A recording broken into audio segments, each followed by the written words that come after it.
ဆက်ဤပက်လယ်တွင်ရှိသောဖော့ကာများနှင့်တိတ်များအားခွာပေးပါ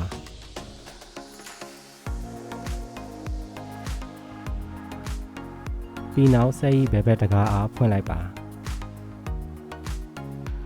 တိတ်များကိုခွာ၍ဗီဒီယိုတွင်ပြထားသည့်အတိုင်းရိုလာကိုချုပ်ထားသည့်လော်များအားဖြည်းညှင်းစွာဖြုတ်လိုက်ပါ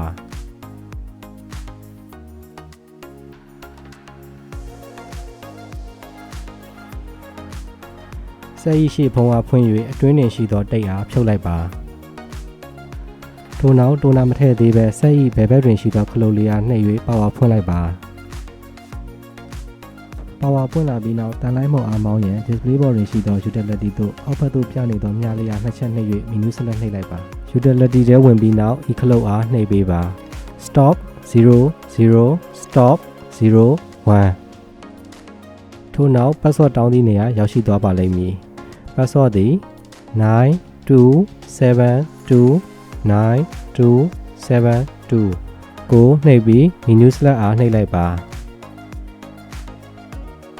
ထို့နောက်အောက်ဘက်သို့ပြထားသောမြားအားနှိပ်၍ function သို့ရောက်လျင် menu select နှိပ်လိုက်ပါပြီးနောက်အောက်ဘက်သို့ပြထားသောမြားအားနှိပ်၍ TCR auto adjust သို့ရောက်လျင် menu select နှိပ်လိုက်ပါ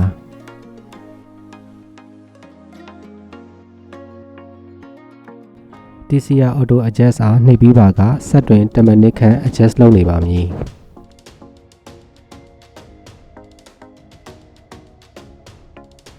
ဆက်ဤ display တွင် TCR gain ပေါ်လာပါက auto adjust လုပ်ခြင်းလုပ်ငန်းစဉ်ပြီးဆုံးသွားပါပြီ